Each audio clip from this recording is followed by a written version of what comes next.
Before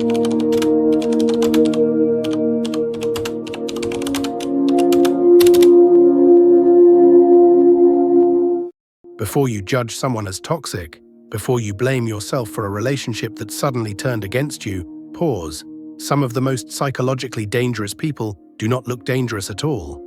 They are calm, convincing, and morally certain. Carl Jung warned that when a person cannot face their own darkness, they may unconsciously assign it to you. And by the time you realize what's happening, your confidence, reputation, or peace of mind may already be under attack.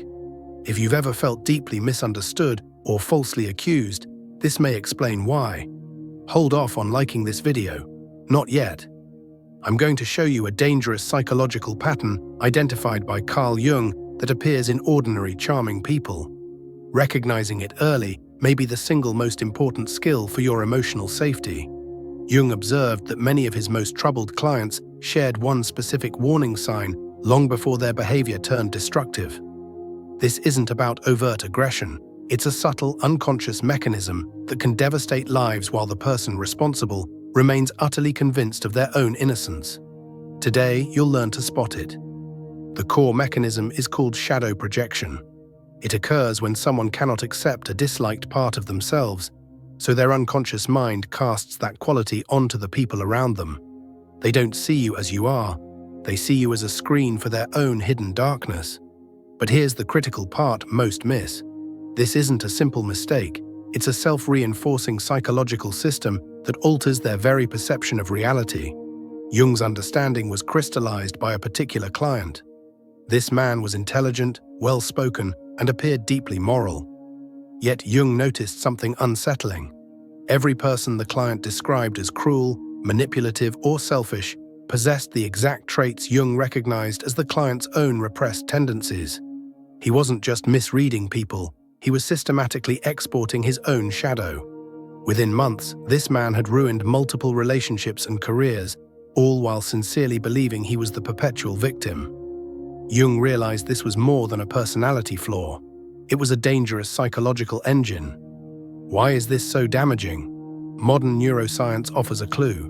When someone engages in intense projection, brain activity resembles that seen in delusional states.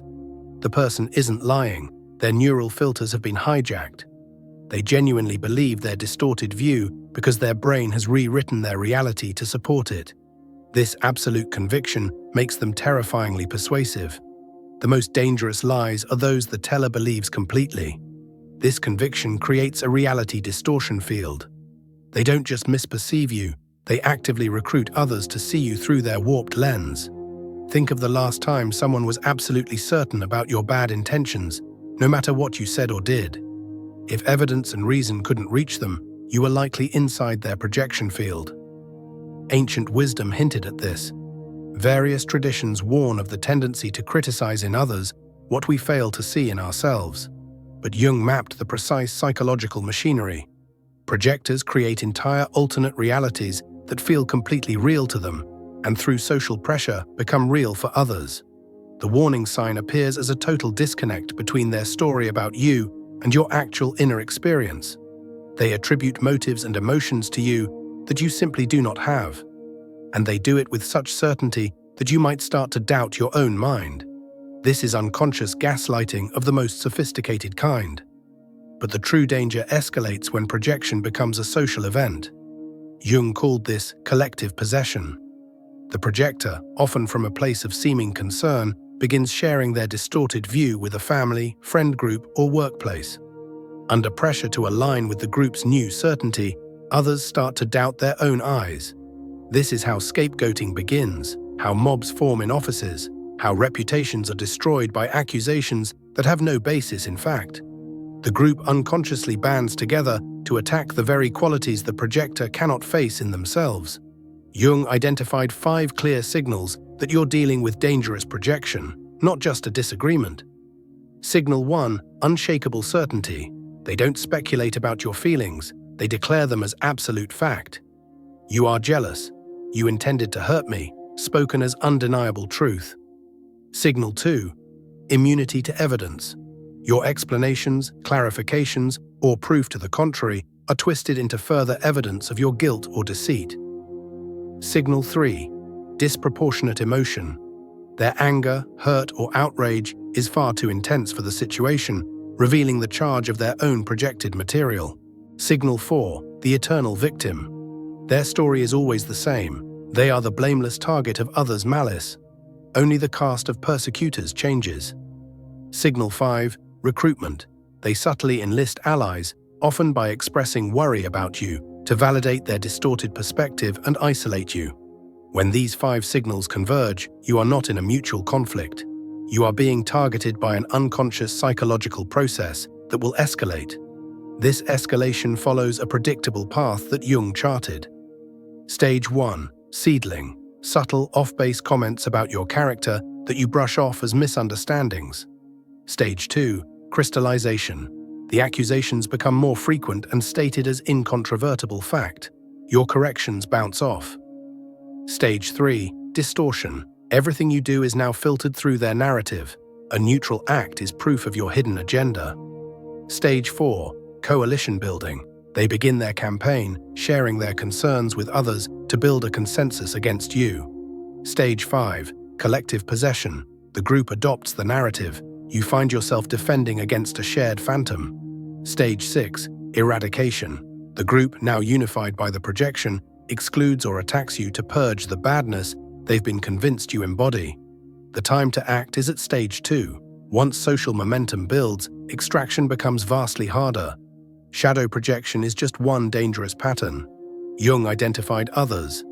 Ego inflation is when someone becomes possessed by an archetypal role, the savior, the guru, the righteous judge.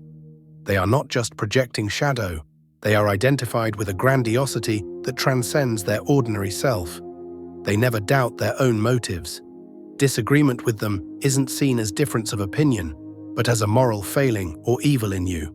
Their charismatic certainty can attract followers, making their unacknowledged shadow potentially catastrophic. The perfect persona is another trap. Here, someone is so fused with their socially acceptable mask that they've lost all connection to their authentic, flawed self. They seem flawless, never having a bad day or an awkward reaction. But this perfection is a pressure cooker. The disowned shadow doesn't vanish. It builds until it can erupt in sudden, chaotic, and destructive ways. The more perfect the facade, the more violent the eventual explosion. The most alarming pattern is archetypal possession. The individual's personality seems to vanish, replaced by something ancient and impersonal. Their voice, demeanor, and eyes change. They may channel the eternal victim, the holy warrior, or the divine parent.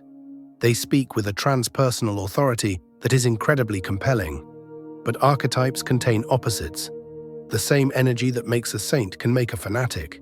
The person possessed by the savior will inevitably manifest the shadow side of that archetype, often becoming the tyrant they claim to oppose. Finally, beware the compulsion to repeat. Someone stuck in this loop unconsciously recreates the same painful drama with different people, always as the victim of fate. The danger is being recruited into their script. Without realizing it, you can find yourself cast as the villain in a story that began long before you arrived. So how do you protect yourself? Jung's strategy is about conscious defense, not confrontation. First, trust your gut. If their story of you consistently contradicts your lived experience, believe yourself. Your internal reality is your anchor. Second, don't try to convince them. It's futile. Your evidence will only feed their narrative. You cannot reason someone out of a position they didn't reason themselves into. Third, limit shared information. Don't offer personal details that can be mined and twisted into evidence for their case against you. Fourth, keep a record. Document interactions. Projectors often rewrite shared history with absolute sincerity. Fifth, seek external validation. Talk to trusted people who are outside the projection field. They can help your reality check what's happening. Sixth, be prepared to withdraw. In some cases, disengagement is the only sane response. Not every battle is worth fighting. Some psychological environments are simply toxic. Your greatest protection is knowing what yours is and what is not. Remember that pivotal client. Jung realized the man's projections were a desperate, unconscious strategy to avoid facing his own capacity for the very behaviors he despised in others. He could remain good in his own mind only by making everyone else bad. This is the tragic irony. People often become what they most condemn, all while believing themselves to be pure. The ultimate danger sign is not any single behavior, but total unconsciousness of one's own shadow, combined with absolute conviction. When you encounter this, remember Jung's insight. The scariest thing is to fully accept oneself. Those who cannot will make you the container for everything they refuse to acknowledge. Your power lies in consciousness. Seeing these patterns in others and in yourself breaks their spell. It allows you to step out of the drama and hold firm to your own truth. And are you certain that you have never unknowingly projected your own shadow onto someone else? Have you seen these warning signs in your life? Recognizing them can change everything. If you found this breakdown valuable, please support our channel, Winds of Thought, by liking this video. It helps us create more content that explores the hidden depths of the human psyche. Subscribe and hit the bell for our next journey into understanding. Thank you for watching.